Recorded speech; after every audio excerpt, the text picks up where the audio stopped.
Você já parou para pensar que talvez o silêncio de Deus não seja um silêncio, mas um bloqueio?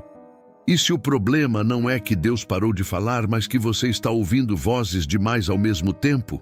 É duro dizer, mas muita gente não ouve a voz de Deus porque está agarrada a coisas que abafam a presença dele. Distrações, relações tóxicas, orgulho, medo, ansiedade. E quanto mais carregamos, menos discernimos. A verdade é que o Espírito Santo continua falando, orientando, revelando. Mas ele não grita, ele sussurra. E para ouvir um sussurro, você precisa silenciar o barulho de dentro. Isso exige decisões, decisões que poucos têm coragem de tomar. Porque abrir mão dói, mas o que vem depois é libertador. E hoje você vai descobrir quais são as 7 coisas que precisam ser arrancadas da sua vida se você quiser realmente ouvir a voz de Deus, com clareza, constância e profundidade. Essas 7 áreas não são só conselhos. São chaves espirituais que vão destravar sua caminhada, restaurar sua paz e reacender seu propósito. Ao longo deste vídeo, prepare-se para confrontar verdades que você talvez esteja evitando, mas que vão te levar para um lugar novo com Deus, um lugar onde a comunhão é real, a oração tem resposta e a direção dele se torna parte do seu dia a dia. E se você está gostando do nosso conteúdo, não esqueça de deixar o like, ativar o sininho das notificações e se inscrever no canal. E vamos ao vídeo. O chamado à intimidade. Deus ainda fala. Muitos perguntam, em silêncio ou em oração, se Deus ainda fala nos dias de hoje. É uma dúvida comum, principalmente em tempos em que a correria rouba nossa atenção e a espiritualidade se mistura com distrações. Mas a verdade é que Deus nunca deixou de falar. Ele apenas espera que paremos para ouvir. João 10:27 nos lembra. As minhas ovelhas ouvem a minha voz. Eu as conheço e elas me seguem. A voz de Deus não é um eco distante. É uma presença constante, mas sutil, que se revela na medida em que nos aproximamos dele. E essa aproximação não começa no barulho das atividades, mas no silêncio da alma. O problema não é que Deus está em silêncio, mas que há muito ruído ao nosso redor. Ruído externo, sim, redes sociais, tarefas, responsabilidades, mas também ruído interno, ansiedade, dúvidas, culpas não resolvidas. E nesse emaranhado de vozes, a de Deus se torna um sussurro difícil de perceber. É como tentar ouvir uma canção suave no meio de uma avenida movimentada. Para captar a melodia, é preciso sair do caos, fechar a porta, inclinar o coração. Essa intimidade não é uma fórmula mágica, é um relacionamento construído com intencionalidade. Muitos confundem ouvir a voz de Deus com ter visões grandiosas, sonhos proféticos ou experiências extraordinárias. Claro que ele pode usar tudo isso, mas a voz dele também está nas pequenas convicções, nas páginas da Escritura, no consolo repentino em meio ao choro. É possível que Deus esteja falando com você agora mesmo, através de uma memória, um incômodo, uma paz que não se explica. Mas se o coração estiver endurecido pela rotina, pelo cansaço ou até pela religiosidade vazia, será difícil perceber. Religião sem intimidade gera barulho. Intimidade sem religião gera direção. Relacionamento íntimo com o Espírito Santo exige entrega e escuta.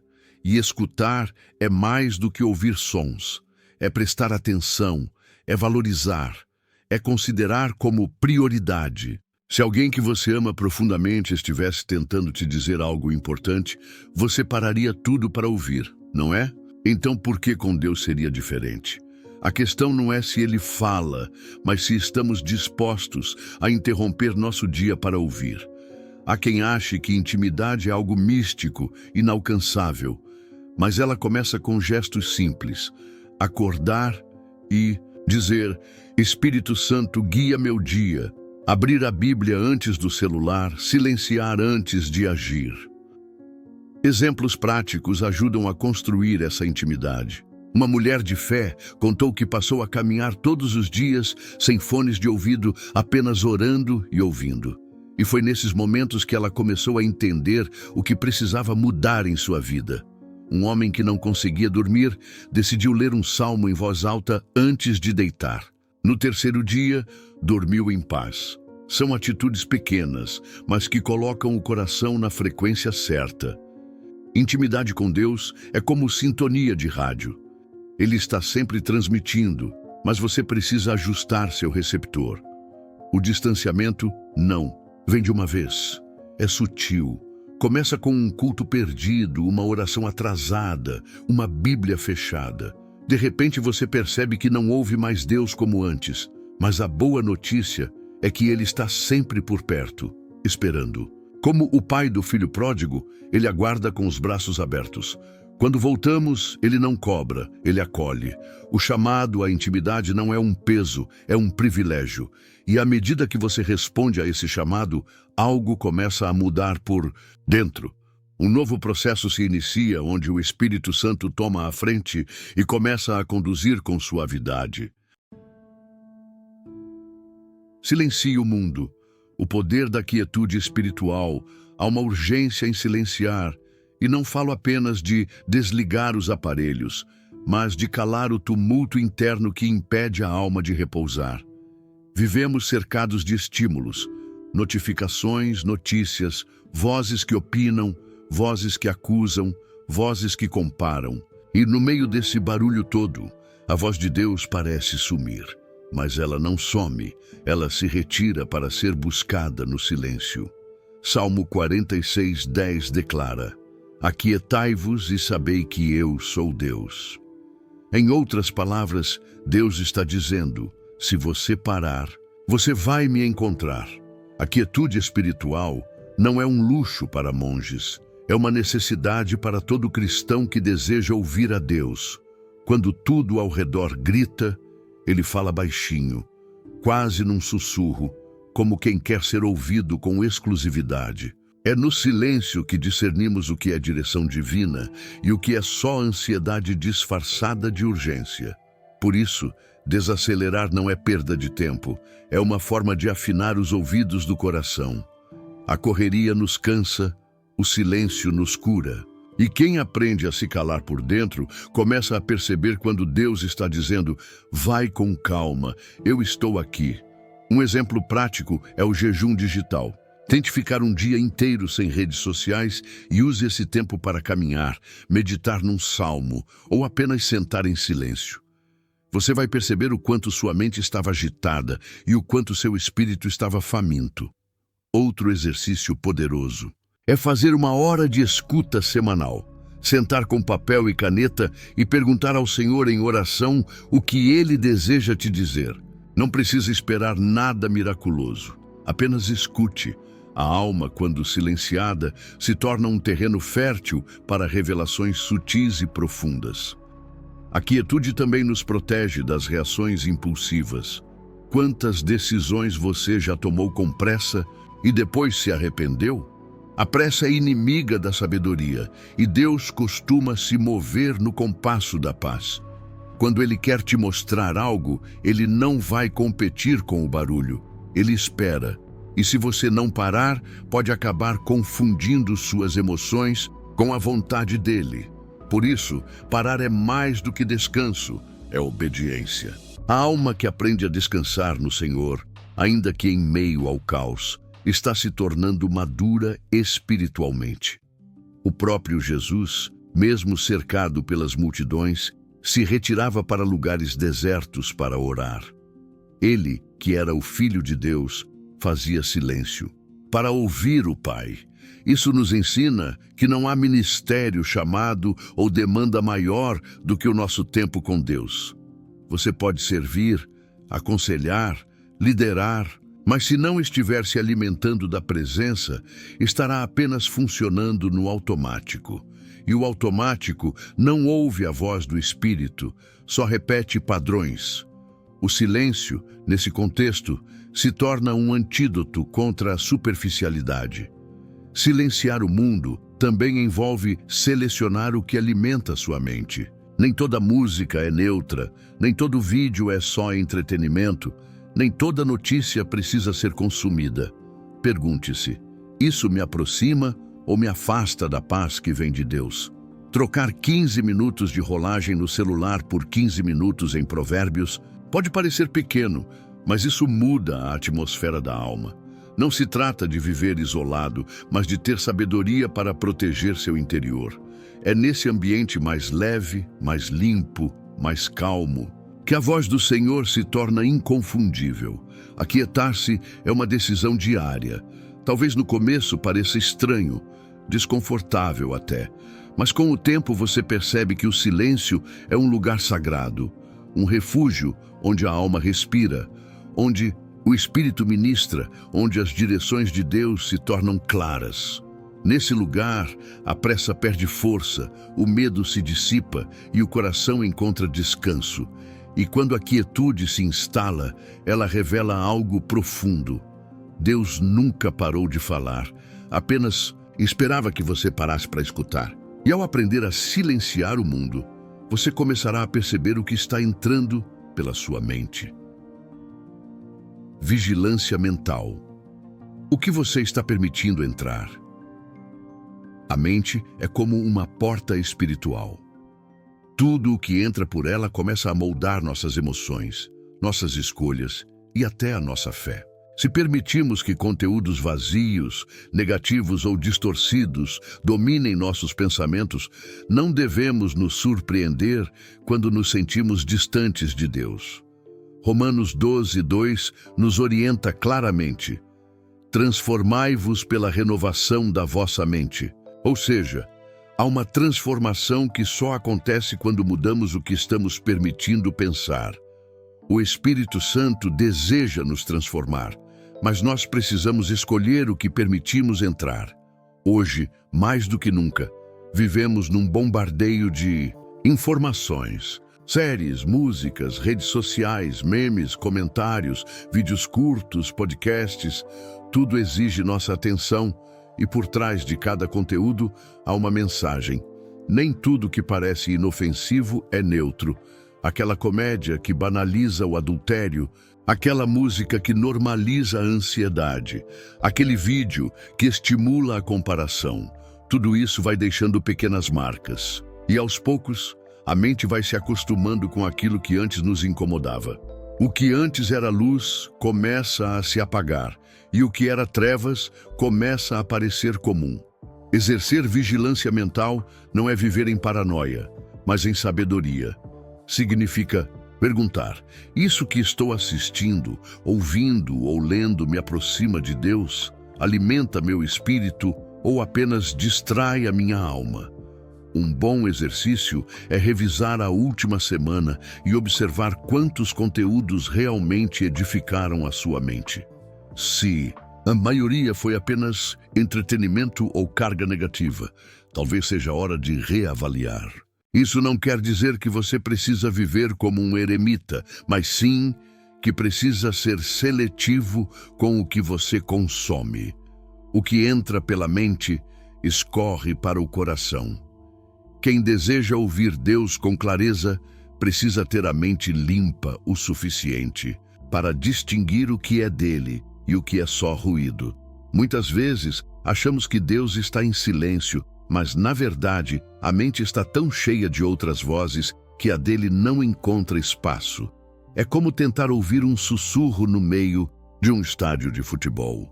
Para ouvi-lo, é preciso desligar outras frequências. Um jovem testemunhou que, ao parar de consumir determinados tipos de conteúdo na internet, sua ansiedade diminuiu, sua mente clareou e sua oração se tornou mais profunda. O que mudou? O que ele estava alimentando? Uma sugestão prática é estabelecer limites conscientes. Por exemplo, substituir um episódio de série por um episódio de podcast cristão. Trocar aquele canal de vídeos aleatórios por um canal que ensina a Bíblia. ler um capítulo de Provérbios antes de dormir, ao invés de ficar rolando a timeline. E quando sentir vontade de consumir algo que você sabe que não edifica, pare e pergunte: vale a pena poluir minha mente por alguns minutos de distração? A vigilância é uma disciplina e, com o tempo, ela se torna prazerosa. Porque os frutos começam a aparecer com força. O que você pensa constantemente molda quem você está se tornando. Provérbios 23:7 diz: assim como pensa em sua alma, assim ele é. Ou seja, os pensamentos não são apenas passageiros. Eles constroem caminhos. Se você vive pensando em derrota, escassez, medo ou comparação, sua vida será formada por esse padrão. Mas se você preencher sua mente com a palavra de Deus, com louvor, com gratidão, com conteúdo que eleva, seu coração vai começar a responder com fé, força e sabedoria. O Espírito Santo quer habitar em uma mente que seja território, fértil. E quando isso acontece, ele começa a te mostrar com clareza quem deve estar ao seu redor. As companhias que apagam o espírito há. Caminhada com Deus não é feita em solidão, mas também não é feita com qualquer um. As pessoas com quem nos cercamos têm um impacto profundo sobre nosso espírito, mais do que imaginamos. Há influências que edificam e impulsionam, mas há outras que drenam, desviam e silenciam o que Deus está dizendo. 1 Coríntios 15:33 afirma com clareza: as más conversações corrompem os bons costumes. Isso vale para conversas, mas também para convivência, conselhos e laços. O Espírito Santo se entristece quando nos apegamos a vínculos que nos afastam da luz. É preciso ter coragem para reconhecer que há amizades que não combinam mais com a nova jornada espiritual. Nem todo amigo de infância caminha com você até o propósito. Alguns ficam pelo caminho e está tudo bem. Outros tentam puxar de volta. Pessoas que só sabem criticar, zombar da sua fé, alimentar fofoca ou empurrar você para os mesmos pecados de antes não são inofensivas. São distrações disfarçadas de afeto. E por mais duro que pareça, cortar laços também pode ser um ato de amor. Amor por Deus e amor por si mesmo. Separar-se não é sinônimo de arrogância espiritual, e sim de proteção interior. Quando você decide priorizar sua comunhão com Deus, certos ambientes se tornam insuportáveis. Aquela roda onde só há sarcasmo e críticas passa a incomodar. Aqueles encontros que sempre terminam em bebidas, conversas sujas ou julgamentos já não te atraem mais. Isso não significa que você se acha melhor, mas que agora enxerga mais longe. O Espírito Santo começa a despertar em você um desconforto sagrado, uma necessidade de santidade que não combina mais com aquele círculo. Um exemplo real: uma jovem mulher, recém-convertida, decidiu se afastar de um grupo de amigos com quem saía todo fim de semana. Não houve briga, apenas uma decisão. No lugar das baladas, começou a participar de grupos de oração. No início, sentiu solidão, mas logo conheceu pessoas que a ajudaram a crescer, a estudar a Bíblia, a orar com fervor. Hoje ela lidera outras mulheres. A troca de companhia foi a virada da sua vida. Isso mostra que afastar-se dos que nos puxam para trás é muitas vezes o empurrão que precisamos para avançar. E quando o laço não pode ser cortado? E quando a pessoa que te desanima espiritualmente é alguém da sua casa, do seu trabalho, da sua família? Nesses casos, o segredo está em proteger o seu espírito. Nem toda batalha se vence com confronto. Algumas se vencem com oração e limites bem definidos. Escolha com sabedoria o que você compartilha, a intensidade com que se envolve e a frequência com que se expõe. E nunca subestime o poder do seu testemunho silencioso. A luz não grita, ela brilha. E muitas vezes transforma sem dizer uma palavra. Relacionamentos saudáveis no reino de Deus têm uma característica marcante. Eles te aproximam do céu. São aqueles que oram com você sem que você peça, que confrontam com amor, que te levantam quando o mundo tenta te derrubar. Não são perfeitos, mas são leais ao propósito. Se você ainda não tem pessoas assim, peça ao Espírito Santo para te conectar. Ele sabe exatamente quem pode caminhar com você nos próximos capítulos. E quando esses laços surgem, cuide com zelo, porque eles são ferramentas divinas para te manter firme, mesmo nas estações mais difíceis. A verdade é que o inimigo conhece o poder das conexões. Por isso, ele tenta manter você preso a ambientes que apagam a sua fé, amizades que drenam sua energia espiritual e conselhos que desviam seu foco. Mas o Espírito Santo está chamando você para um novo nível. E esse novo nível exige novos vínculos. É hora de fazer escolhas conscientes, não apenas baseadas no afeto, mas no propósito. E ao dar esse passo, você perceberá que muitas das vozes que te influenciavam vão se calar, abrindo espaço para discernir com mais clareza a voz de Deus sobre os seus próprios pensamentos, quebrando o ciclo da crítica e do julgamento. Há um veneno sutil que contamina o coração sem fazer barulho. A crítica constante. Às vezes, ela vem disfarçada de opinião sincera, outras vezes de zelo espiritual, mas por trás disso se esconde um orgulho disfarçado de discernimento. Jesus foi direto em Mateus 7:1. Não julgueis para que não sejais julgados. Não, porque ele aprova tudo, mas porque o julgamento pertence a Deus. Quando assumimos esse lugar, não estamos defendendo a santidade, estamos usurpando a autoridade do céu. E, ironicamente, quanto mais julgamos, menos ouvimos a voz de Deus. A crítica endurece o coração. Quem vive apontando os erros dos outros perde a sensibilidade para perceber os próprios. E quando o coração se torna áspero, o Espírito Santo se entristece. Deus não habita em ambientes de acusação, mas em corações quebrantados. O mesmo se aplica à autocrítica. Muitos vivem em guerra consigo mesmos, dizendo frases como: eu sempre erro, nunca vou ser usado por Deus, minha vida espiritual é um fracasso. Essas palavras não são humildes, são acordos inconscientes com a mentira. E isso nos afasta da identidade que temos em Cristo.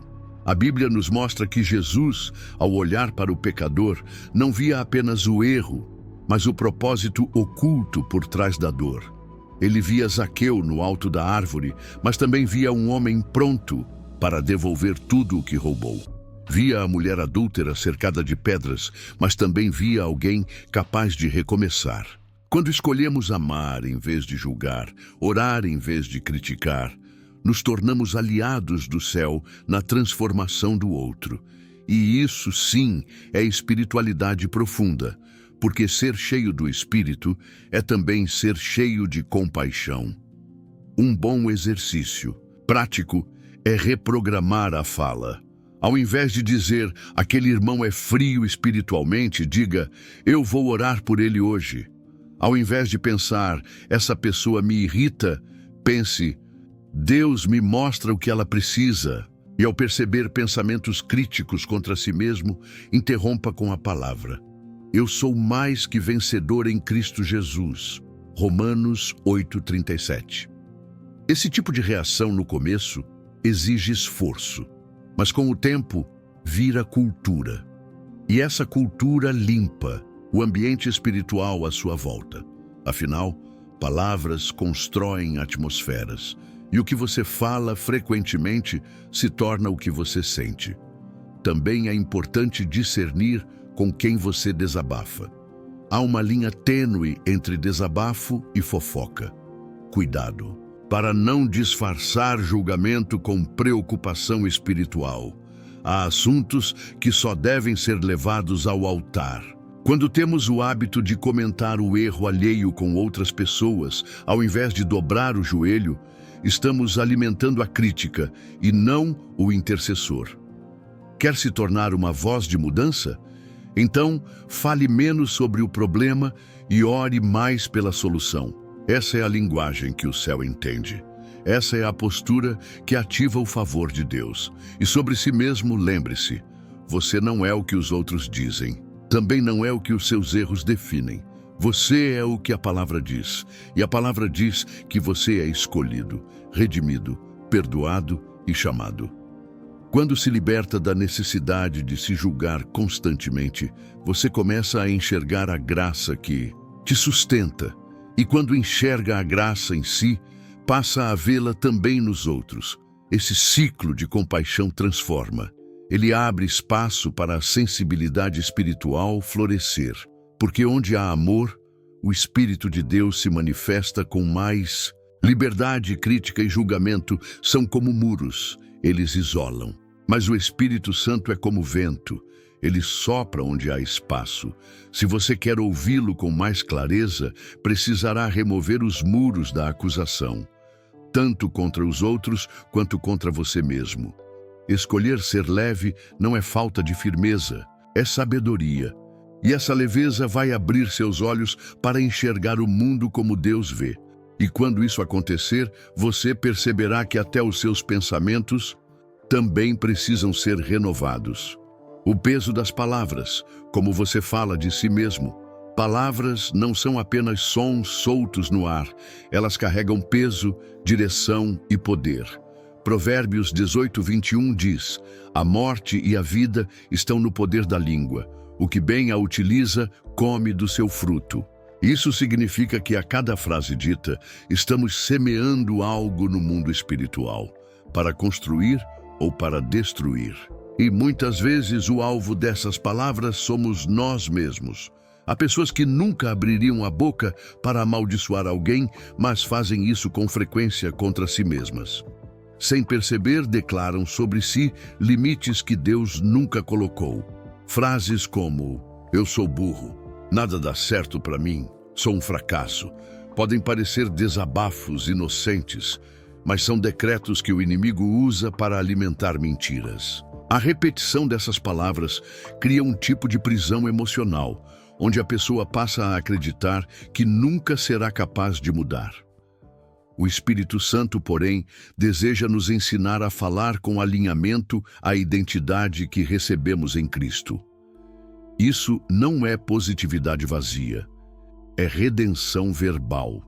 É declarar o que Deus já disse, mesmo quando as circunstâncias ainda dizem o contrário.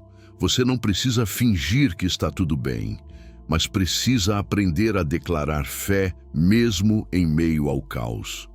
Um exemplo prático: ao invés de dizer eu sou muito ansioso, declare a paz de Cristo governa meu coração. Em vez de nunca vou conseguir, diga posso todas as coisas naquele que me fortalece. Essa mudança de linguagem parece sutil, mas abre espaço para o agir de Deus. A fé entra primeiro na fala, depois no sentimento. A boca é a porta da transformação. E quando você vigia as palavras que saem dela, o céu começa a responder com mais clareza. Outra armadilha comum é usar palavras pesadas em momentos de frustração. Você erra, tropeça, falha e imediatamente se condena com severidade. Mas Jesus não nos trata assim. Quando Pedro o negou, Jesus não o chamou de traidor. Chamou-o de pastor, restaurando-o com amor. Essa é a linguagem de Deus. Quando caímos, Ele não nos define pela queda, mas pelo propósito. Se Ele fala com ternura, por que você continua se tratando com dureza? O Espírito Santo quer ensinar você a se ouvir com mais misericórdia. Também é importante observar as palavras que você escutou ao longo da vida. Palavras de pais, professores, líderes. Algumas delas ainda ecoam dentro de você como se fossem verdades absolutas, mas o que não vem de Deus não tem autoridade. Rejeite as mentiras ditas sobre sua aparência, seu valor, seu destino. Substitua essas sentenças com as verdades da palavra. Faça disso um hábito. Escreva declarações bíblicas sobre sua identidade e leia em voz alta. Esse exercício não é místico, é bíblico. É reprogramação espiritual através da verdade. As palavras que você fala sobre si mesmo também influenciam a maneira como os outros te percebem. Quando você se valoriza, as pessoas notam. Quando você se respeita, o ambiente muda. É como se o mundo espiritual respondesse à postura que você assume. Por isso, não espere se sentir bem para começar a falar bem.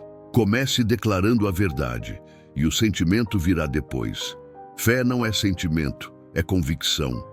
E quando essa convicção toma forma em palavras, ela começa a mover o sobrenatural. O Espírito Santo está atento à sua linguagem. Ele quer ser bem-vindo na sua mente, nas suas emoções e também nas suas palavras. Por isso, vigie não apenas o que você diz sobre os outros, mas principalmente o que diz sobre si mesmo.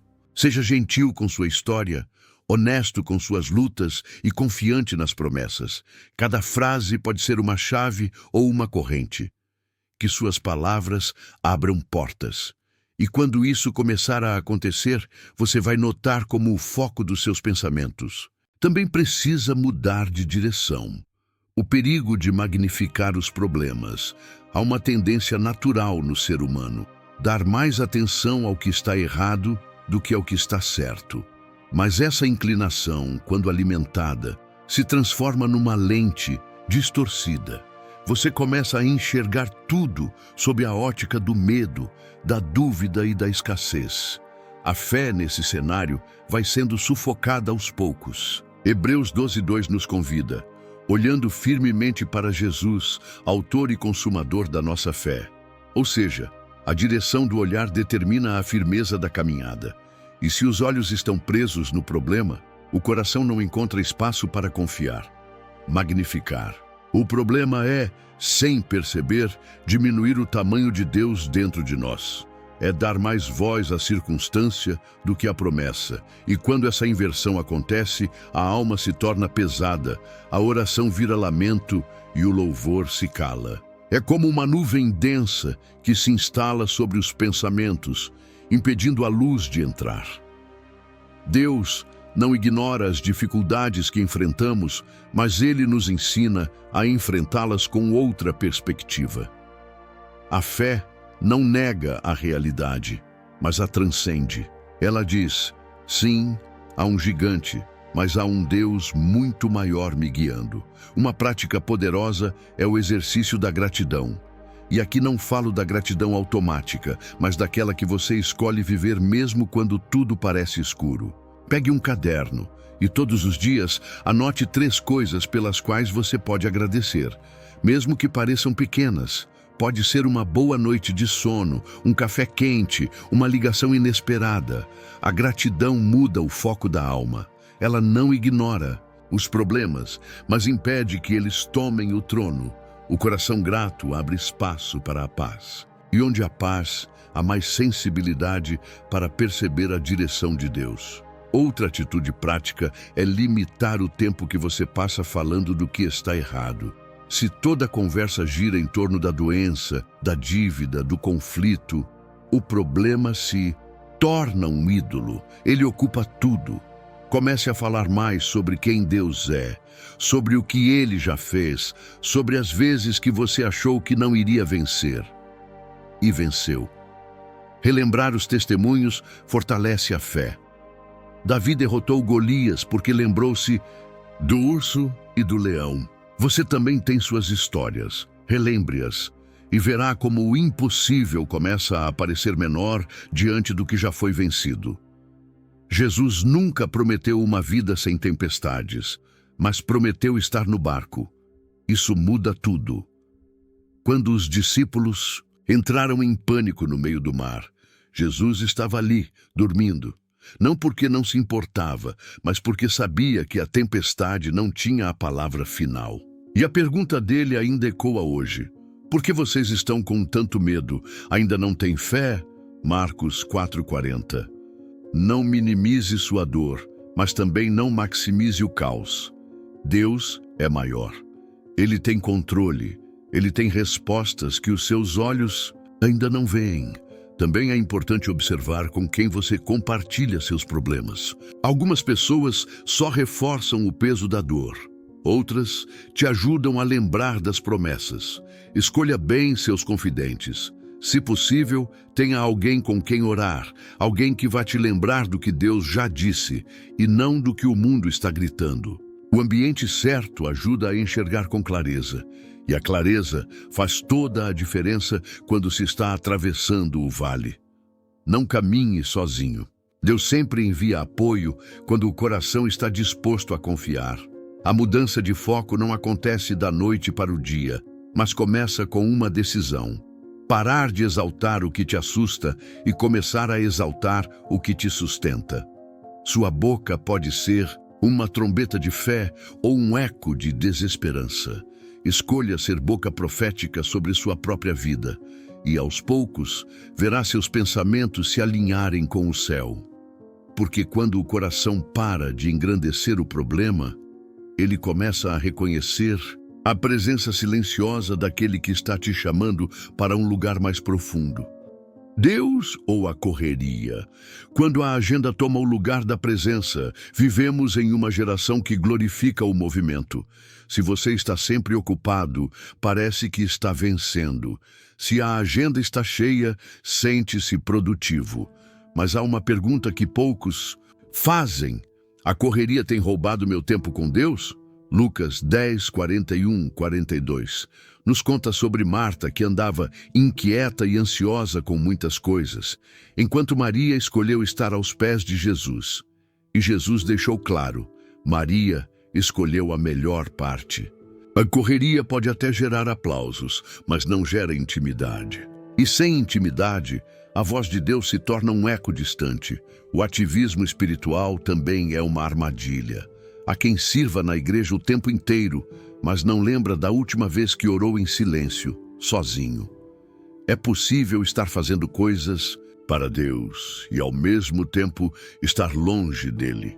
Quando o fazer substitui o estar, o coração começa a secar por dentro.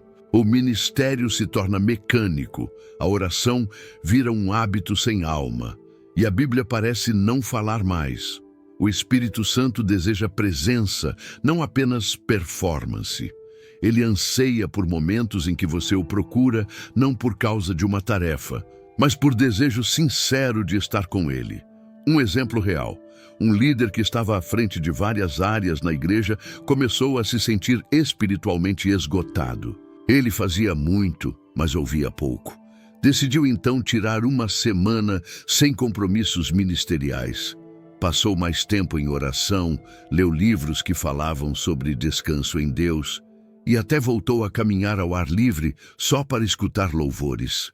Ao final da semana estava diferente, não por causa do tempo livre, mas por causa da presença recuperada. Às vezes, o que precisamos não é de férias, mas de comunhão restaurada. A correria também anestesia. A pessoa vive tão ocupada que não sente mais quando algo está errado. Ela vai ignorando sinais espirituais importantes, a irritação constante, a ausência de paz, o cansaço emocional que não melhora nem com sono. Tudo isso é o corpo e a alma dizendo, você precisa parar. E se não parar por bem, pode acabar sendo forçado a parar por um colapso físico ou emocional. Deus nos chama para a pausa não como castigo, mas como cuidado. É na pausa que Ele nos realinha, nos cura e nos revela a direção do próximo passo. Você pode começar com pequenas mudanças. Estabeleça um momento fixo na semana para ficar sem compromissos. Pode ser 1 hora no sábado para meditar num salmo ou um domingo à tarde para ouvir um ensino bíblico sem pressa. Também pode acordar 20 minutos mais cedo apenas para ouvir um devocional com o coração calmo. A chave está na constância. Não espere ter tempo. Crie tempo. O tempo com Deus não acontece por acaso. Ele acontece por escolha. E quem escolhe esse tempo colhe frutos profundos. discernimento, paz e sensibilidade espiritual. Não se trata de parar tudo para viver em isolamento, mas de ajustar prioridades. Se a agenda está sempre cheia, talvez o vazio esteja por dentro. Quando damos o primeiro lugar a Deus, Ele reorganiza o resto. É como alinhar o centro de uma roda. Tudo começa a girar com mais equilíbrio. E mais do que isso, Ele nos mostra o que realmente importa. Há tarefas que parecem urgentes, mas não são. Há compromissos que podem ser adiados. Mas o tempo com Deus, esse não pode ser substituído por nada. O Espírito Santo está chamando muitos de volta à presença, não com cobrança, mas com saudade. Ele sente falta das conversas simples, dos louvores sinceros, da oração que vem do fundo da alma. Talvez você esteja tentando ouvir a voz de Deus, mas o volume da sua vida está alto demais. Que tal abaixar o som da correria por um momento, porque é nesse silêncio intencional que você começará a entender o quanto tem buscado agradar aos outros mais do que ao próprio Senhor. Voo fardo de agradar a todos. Uma prisão invisível. Poucos fardos são tão pesados quanto a necessidade de agradar todo mundo. É um esforço constante que não entrega paz, apenas esgotamento. Você se molda às expectativas, tenta não decepcionar ninguém, vive com medo de ser mal interpretado. E sem perceber, perde a voz, a identidade e até a direção de Deus. Gálatas 1:10 pergunta: acaso procuro eu agora o favor dos homens ou de Deus? Quando o foco está nos outros, o coração se distancia do que Deus realmente quer fazer. Viver para agradar é viver em função de uma plateia que nunca está satisfeita. O problema não é querer ser amável, é depender da aprovação para se sentir aceito. E isso é uma prisão silenciosa. Você diz sim quando queria dizer não, participa de conversas que não edifica, aceita convites por medo de desagradar, silencia suas convicções para não gerar desconforto. No fundo, há um vazio tentando ser preenchido com o aplauso dos outros. Mas esse aplauso é volátil. Hoje você é elogiado, amanhã esquecido. Deus, por outro lado, não muda. Ele te amou antes mesmo de você tentar provar algo. É preciso ter coragem para ser quem Deus te chamou para ser, mesmo quando isso não agrada aos outros. E sim, às vezes, vai doer. Você pode perder amizades, deixar de ser convidado para certos lugares, ser visto como estranho por familiares. Mas essa perda é, na verdade, uma libertação. Quando você decide viver para agradar a Deus, encontra liberdade. Porque Ele não exige máscaras, não cobra perfeição, não te mede por performance. Ele apenas pede um coração sincero e disposto a obedecer. Um exemplo prático. Um rapaz sentia que precisava mudar de carreira, mas não conseguia tomar a decisão porque seus pais esperavam que ele seguisse outro caminho. Depois de orar por semanas, decidiu obedecer à direção que Deus havia colocado em seu coração. No início, enfrentou resistência, mas com o tempo, seus pais reconheceram a paz que ele carregava e respeitaram sua escolha. A obediência a Deus, mesmo quando impopular, sempre produz frutos de liberdade. E essa liberdade nos conecta com o propósito verdadeiro. Agradar a todos é um esforço que nunca termina. Sempre haverá alguém insatisfeito, alguém que vai discordar, alguém que vai criticar. E se você tenta se moldar para evitar isso, vai viver cansado e espiritualmente mudo. Deus nos chama para sermos testemunhas, não camaleões. Ele deseja que sejamos luz, e a luz não precisa ser explicada, ela precisa ser acesa. Quem vive pela expectativa alheia, apaga seu brilho aos poucos. Mas quem vive pela verdade do céu, acende caminhos por onde passa. A vida cristã não é sobre ser aceito por todos, mas sobre ser aprovado por Deus. E a aprovação dele muitas vezes vem acompanhada de incompreensão dos homens. Não se assuste com isso. Até Jesus, sendo perfeito, foi rejeitado. Ele não agradou os religiosos, não agradou os políticos, não agradou os poderosos, mas agradou o Pai. E essa foi a vitória suprema. Você não precisa que todos gostem de você. Você precisa estar no centro da vontade de Deus. E isso, por si só, já é mais do que suficiente. O Espírito Santo quer quebrar o jugo da necessidade de aceitação. Ele quer te ensinar a andar com firmeza, a dizer não sem culpa, a fazer escolhas com convicção. Quando esse peso é quebrado, o coração respira, a voz se torna clara e a direção de Deus começa a fluir sem interferências. Porque, quando você para de se moldar às opiniões alheias, começa a se alinhar com o que o céu está dizendo sobre os seus passos. Paralisia pelo excesso de pensamentos. Pensar demais pode parecer sabedoria, mas muitas vezes é apenas uma forma sofisticada de medo. Há quem viva analisando, planejando, repensando cada detalhe e nunca sai do lugar. A mente trabalha como uma máquina sem freios, criando cenários, possibilidades, riscos. O coração, aos poucos, se enche de insegurança. Provérbios 3, 5, 6 traz um convite libertador. Confia no Senhor de todo o teu coração e não te estribes no teu próprio entendimento. É como se Deus dissesse: pare de confiar tanto na sua lógica e comece a andar pela fé.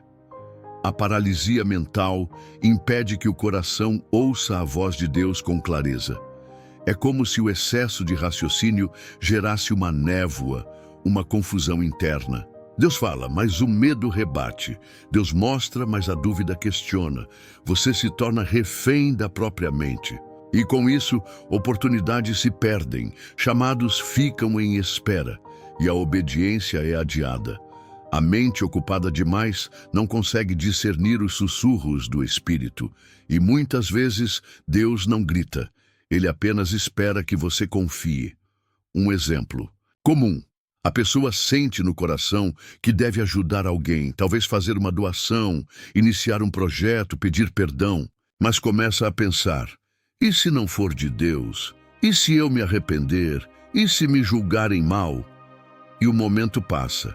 Mais tarde, o peso do arrependimento é maior do que o possível erro. Isso se repete com tantas coisas. Iniciar uma célula, estudar a Bíblia com alguém, orar em público, responder a um chamado. Pensar demais é como olhar para as ondas, em vez de manter os olhos fixos em Jesus. É claro que prudência é importante. Deus não nos chama para agir de forma irresponsável, mas há uma diferença entre prudência e paralisia. A prudência ora e age, a paralisia ora e espera, indefinidamente. Quando o Espírito Santo fala, ele também impulsiona. E, se há paz no coração, mesmo com algum receio, é hora de dar o passo. A fé raramente vem com garantias, ela vem com direção. E às vezes, o próximo passo só será revelado depois que você sair do lugar onde está. Uma prática que ajuda a romper esse ciclo é limitar o tempo de reflexão. Por exemplo, vou orar sobre isso por 3 dias, depois tomarei uma decisão em fé. Estabelecer prazos evita que a mente fique rodando em círculos. Outra dica é escrever o que Deus já te disse, para que, nos dias de confusão, você relembre o que já foi confirmado. A clareza do céu precisa de espaço para entrar. E isso só acontece quando a mente se aquieta e a confiança assume o lugar do controle. Parar de pensar demais não significa agir por impulso. Significa agir com obediência. Muitas direções divinas vêm em forma de convite simples. Vá até lá, ore por ela, fale isso. E se você parar demais para analisar, vai racionalizar até se convencer de que era apenas ideia sua. O problema não é pensar tanto que você bloqueia a fé. A obediência quase sempre exigirá um risco, mas nesse risco há bênção, há avanço, há transformação. A fé se manifesta quando você age, não quando você entende tudo. O Espírito Santo está procurando corações dispostos, não mentes perfeitas. Ele se move onde há rendição, não onde há explicações lógicas. Quando você aprender a confiar mais na voz dele do que nos seus próprios argumentos, começará a experimentar a leveza de ser guiado e não mais empacado. Porque, nesse novo modo de viver, até mesmo suas emoções já não serão mais o centro do controle. Emoções versus direção espiritual. Quem está no controle? As emoções são presentes de Deus. Elas nos fazem sentir, perceber, reagir, mas quando tomam o volante da vida, rapidamente se transformam em guias perigosos. Um dia você está animado e quer orar, no outro está desmotivado e se afasta. Um dia você sente fé, no outro só vê o medo. Segundo Timóteo 1,7 afirma, porque Deus não nos deu o espírito de medo, mas de poder, de amor e de moderação. Essa moderação é o domínio próprio, a capacidade de dizer: quem comanda minha vida não é meu humor, mas o espírito que habita em mim. Viver pelas emoções é como andar de montanha-russa. Há altos intensos e quedas bruscas. E o problema é que quando a direção espiritual depende de como nos sentimos, a constância desaparece.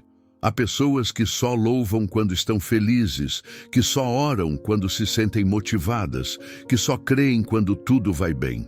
Mas o verdadeiro relacionamento com Deus se prova quando, mesmo sem sentir, você escolhe permanecer.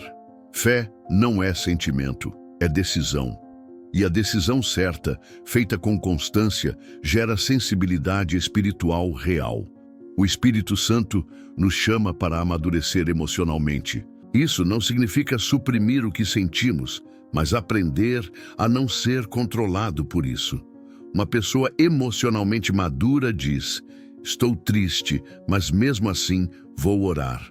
Ou, sinto raiva, mas não vou reagir com grosseria. Ou ainda, sinto medo, mas vou confiar. Esse tipo de postura atrai o céu, porque quando você escolhe a verdade acima do impulso, você está dizendo: Espírito Santo, governe em mim. E ele governa mesmo, trazendo paz onde havia caos. Um exercício prático é treinar reações espirituais. Por exemplo, ao sentir ansiedade, ao invés de afundar em pensamentos, declare um salmo em voz alta. Quando estiver irritado, coloque um louvor calmo e respire fundo antes de responder. Se estiver desanimado, escreva tudo o que Deus já fez por você. Parece simples, mas esses gestos ensinam sua alma a respeitar a liderança do Espírito. E aos poucos, suas emoções começam a se submeter à verdade. Não é mágica, é disciplina. E a disciplina, no reino, gera liberdade. Também é importante lembrar que nem toda emoção vem de dentro. Algumas são influências externas. Ambientes, pessoas, músicas, palavras ou até o conteúdo que você consome podem ativar gatilhos emocionais. Por isso, proteger seu ambiente é um ato espiritual. Tenha discernimento. Se algo frequentemente te deixa pesado, sem energia, inquieto, pode ser que esteja mexendo com sua alma mais do que deveria. E nessas horas é essencial parar e perguntar: o Espírito Santo quer que eu permaneça aqui? Jesus sentiu emoções: tristeza, indignação, compaixão, alegria. Mas ele nunca foi dominado por nenhuma delas. Ele chorou, mas não paralisou. Ele se indignou, mas não pecou. Ele teve angústia, mas orou até que a vontade do Pai prevalecesse. Essa é a referência. Ele nos ensina que sentir não é fracasso. Fraqueza é se render ao que nos afasta da direção de Deus. E quando entendemos isso, passamos a viver de forma mais leve, mais consciente, mais conectada à verdadeira fonte de estabilidade. O Espírito Santo deseja que você tenha domínio sobre sua alma, não para se tornar frio, mas para se tornar livre. livre da oscilação, da dependência emocional, dos ciclos que te aprisionam. E quando essa liberdade começa a florescer, algo poderoso acontece. Sua obediência deixa de depender de como você se sente. E nesse novo nível de maturidade, sua resposta às instruções divinas se torna mais rápida, mais clara, mais corajosa. A disciplina da obediência imediata, uma das marcas mais evidentes de quem é guiado pelo Espírito Santo, é a prontidão em obedecer. Não se trata apenas de saber o que é certo, mas de agir sem demora quando Deus fala. A obediência imediata revela confiança, revela maturidade espiritual. Êxodo 19:5 diz: Se diligentemente ouvirdes a minha voz e guardardes a minha aliança, então sereis a minha propriedade peculiar. Ouvir com atenção é um passo, obedecer com agilidade é o próximo. E entre um e outro mora a diferença, entre estagnação e crescimento. O problema é que muitas vezes racionalizamos o que Deus nos pediu. Ele diz: peça perdão, e a mente responde: depois eu falo com calma. Ele diz: ore agora, e a alma retruca: tô ocupado. Cada adiamento é uma chance desperdiçada de se alinhar com o céu. A fé que hesita começa a enfraquecer, porque a obediência não é apenas sobre o que, é sobre quando. E quando o Espírito fala, ele está indicando o tempo certo, o momento exato em que o milagre, a transformação ou a cura está pronta para acontecer. Um exemplo: uma mulher ouviu no coração o desejo de mandar uma mensagem de encorajamento para uma amiga que não via há anos. Pensou em adiar, achou estranho, quase ignorou, mas obedeceu. Horas depois, recebeu como resposta: você não faz ideia de como eu precisava ouvir isso hoje. A obediência dela se tornou resposta de oração para outra pessoa. Isso é o que acontece quando respondemos sem resistência. A obediência nos insere nos planos de Deus de forma ativa. A gente deixa de ser espectador e passa a ser instrumento. A obediência imediata também é proteção. Às vezes o Espírito diz: não vá, ou não aceite esse convite, ou ainda feche essa porta. E quando obedecemos, evitamos dores que só seriam compreendidas lá na frente. Pode parecer estranho no momento, pode até gerar desconforto, mas depois entendemos que Deus já estava nos livrando.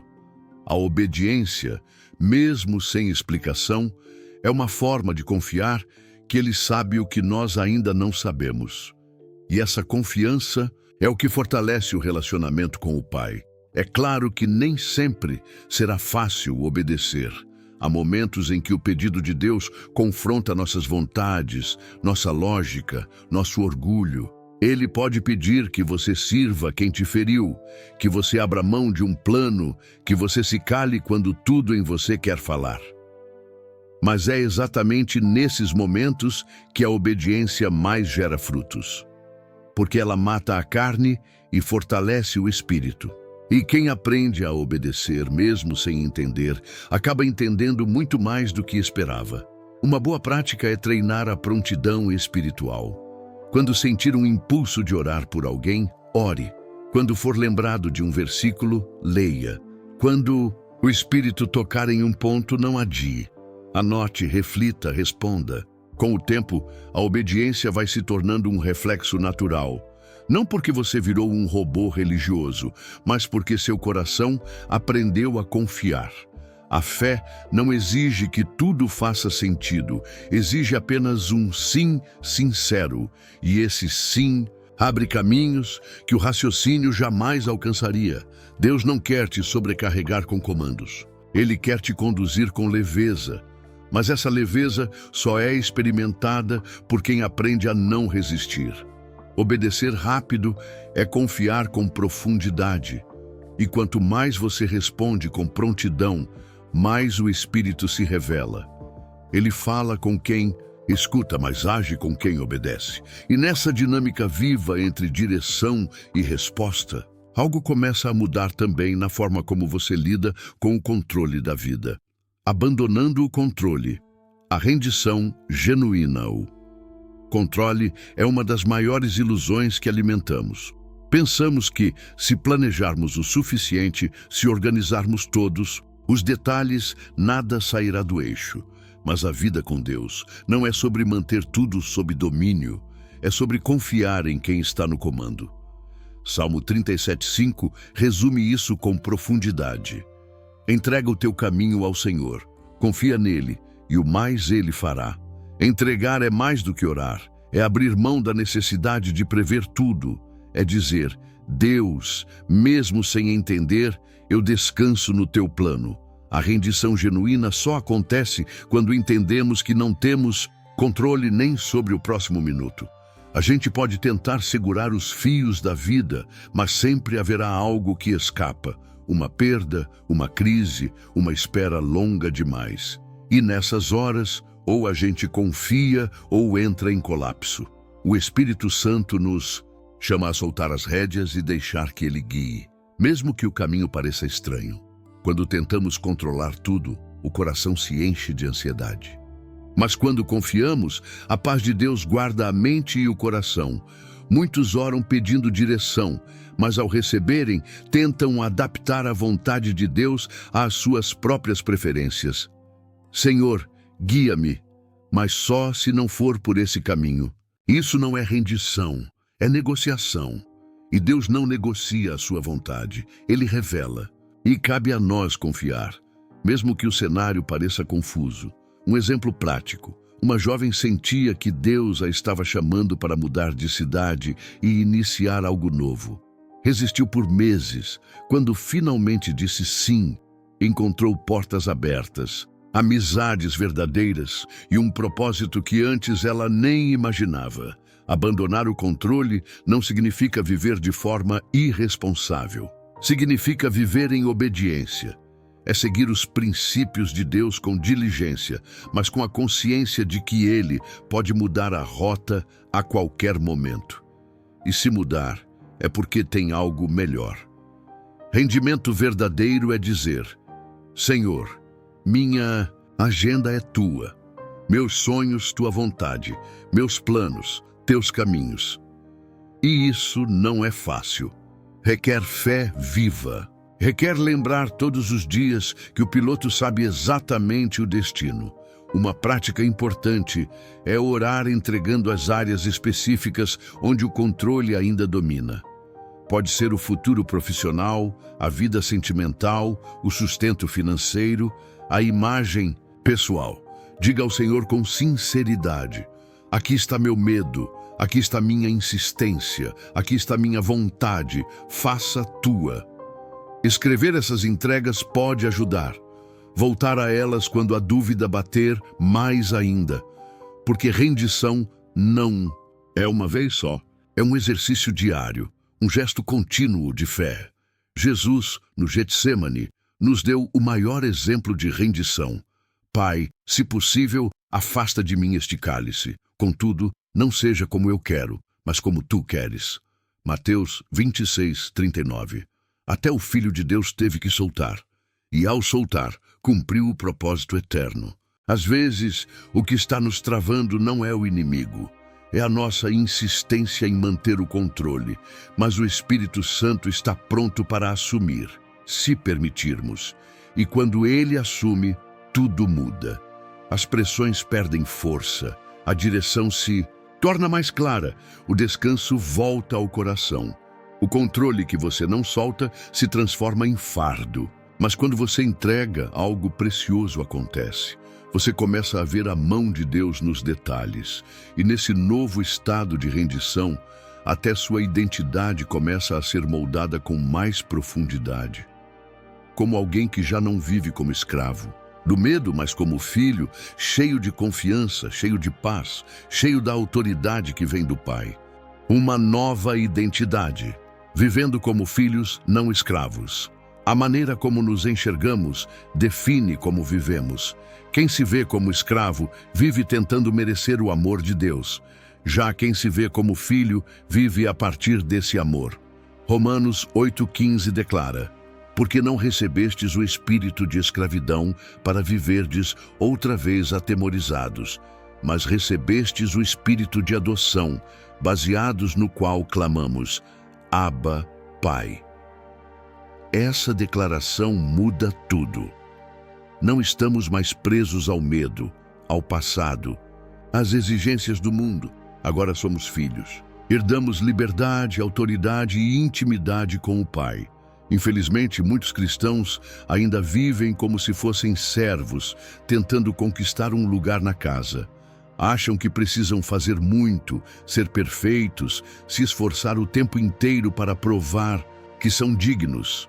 Mas Deus já nos tornou dignos através de Jesus. A cruz não apenas perdoou nossos pecados, ela nos adotou. E quando entendemos isso, nossa oração muda, nosso louvor muda, nossa postura diante das lutas muda, porque filhos não têm medo de pedir, de errar, de recomeçar. Eles sabem que o Pai está por perto. A identidade de filho nos dá acesso. Acesso ao coração de Deus, à direção do Espírito, ao consolo diário. Um servo espera ordens. Um filho tem liberdade para conversar, perguntar, se aproximar. Deus quer que você se aproxime com confiança, não com culpa. Um exemplo prático. Quando um filho erra, ele não corre de casa, ele corre para casa. E é isso que Deus espera de nós, que mesmo falhando, corramos para Ele, não dele. Que não vivamos tentando conquistar o que já é nosso por herança. Filhos também carregam autoridade. E isso não tem a ver com superioridade, mas com identidade. Jesus disse, eis que vos dou autoridade. Lucas 10:19. Essa autoridade se manifesta em atitudes, orar com fé, repreender o mal, declarar promessas, andar em santidade. Quando vivemos como filhos, entendemos que não estamos sozinhos nem indefesos, não somos vítimas do mundo, do diabo, nem das circunstâncias. Somos filhos do Rei, e essa consciência muda nossa linguagem, nossa mente e nossas escolhas. Mas essa identidade precisa ser reforçada todos os dias. O mundo tenta nos definir por conquistas, falhas, aparência ou status. A religião tenta nos prender a regras e méritos, mas o Espírito Santo nos lembra, você é filho, e essa verdade precisa ser declarada em voz alta, alimentada na palavra, vivida com convicção. Uma prática útil é começar o dia fazendo declarações bíblicas. Hoje eu ando como filho, não como escravo. Sou amado, sou guiado, sou perdoado, sou livre. Isso não é autoajuda, é identidade espiritual. Quem vive como filho deixa de se comparar, porque entende que a herança é pessoal, que não precisa disputar, competir, provar nada. O filho sabe que é amado mesmo nos bastidores, mesmo quando ninguém vê. Ele vive com leveza, e essa leveza se torna um sinal visível do reino. É impossível viver como filho e continuar prisioneiro do passado. A nova identidade em Cristo não é simbólica, ela é transformadora. Ela redefine a forma como lidamos com tudo. Tempo, dores, pessoas, decisões. Quando você abraça essa identidade, o medo se dissipa. O medo de não ser suficiente, o medo de perder, o medo de errar. O Espírito Santo começa a te lembrar quem você é. E nessa certeza, até a liberdade que você carrega começa a deixar marcas visíveis no ambiente ao seu redor. A liberdade em Cristo, a vida cheia do Espírito, há uma liberdade que o mundo não conhece. Não é aquela que depende de condições externas, nem está ligada à ausência de problemas. É uma liberdade que nasce dentro, silenciosa, mas poderosa. 2 Coríntios 3,17 diz, onde está o Espírito do Senhor, aí há liberdade. E essa liberdade não é teórica, é prática. Ela se manifesta quando o medo perde força, quando o pecado não dita mais o ritmo da vida, quando a culpa já não grita mais alto que a graça. Viver cheio do Espírito é viver livre de amarras, de pressões, de prisões invisíveis. Essa liberdade não significa fazer o que quiser, mas ser livre para fazer o que é certo, sem a escravidão da carne. Antes, a vontade mandava. Agora, o Espírito guia. E guiado por ele, você experimenta uma nova forma de caminhar. As tentações ainda existem. As lutas continuam. Mas algo mudou. Agora você tem força para dizer não e coragem para dizer sim ao que antes parecia impossível. A presença de Deus começa a afetar até o seu apetite espiritual. Coisas que antes pareciam normais, agora pesam. Coisas que antes passavam despercebidas, agora te tocam. Viver cheio do Espírito é como andar com uma nova consciência. Você sente o céu por perto. Percebe quando está desviando, quando está endurecendo, quando está resistindo. O Espírito fala, ele incomoda, ele consola, ele redireciona. E essa sensibilidade te liberta, porque não há mais necessidade de fingir, de controlar, de se esconder. Você passa a andar com leveza, sabendo que é guiado não por regras, mas por uma presença que transforma tudo ao redor. A liberdade em Cristo não é ausência de direção, é a direção mais doce e segura que se pode ter. Essa vida cheia do Espírito é disponível para todos, mas precisa ser buscada. Não acontece por acaso. A liberdade se fortalece na oração constante, na leitura da palavra, na adoração sincera. Não se trata de viver momentos emocionais com Deus, mas de estabelecer um ritmo. É como cultivar uma chama. Ela pode até começar com intensidade, mas só se mantém se for alimentada. Um bom hábito é separar momentos do dia só para dizer: Espírito Santo, eu quero te ouvir. Essa simples frase abre espaço para milagres invisíveis. E quanto mais você anda nessa liberdade, mais percebe o que antes te prendia. Medo da opinião dos outros, necessidade de aprovação, ciclos de pecado, falta de perdão. Tudo isso começa a perder espaço. A presença de Deus expulsa o que é falso. E você começa a andar com ousadia, com autoridade, com leveza. Isso afeta sua fala, seus relacionamentos, suas decisões. O Espírito Santo não te transforma para te prender. Ele te transforma para que você viva em sua melhor versão, livre, corajoso, cheio de propósito. Mas essa liberdade, por mais poderosa que seja, também assusta, porque ela exige entrega. Exige abrir mão do controle, do ego, do velho eu. Exige confiar, obedecer, seguir mesmo sem entender. Só que do outro lado dessa entrega está uma vida que não se compara. Uma vida onde cada passo é guiado, cada luta tem sentido, cada silêncio é preenchido com a paz que excede o entendimento. Não é vida fácil, mas é vida plena, porque é conduzida pelo próprio Deus. E quando você começa a viver essa liberdade, percebe que tudo o que abandonou não se compara ao que recebeu. Você não vive mais por esforço, vive por fluir. O Espírito te move, te envolve, te transforma. E nessa nova dimensão, nasce a verdadeira intimidade com Deus.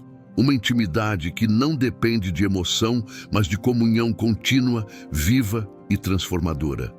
Você chegou até aqui, leu, refletiu, talvez se emocionou, mas agora vem a parte mais importante. O que você vai fazer com tudo isso?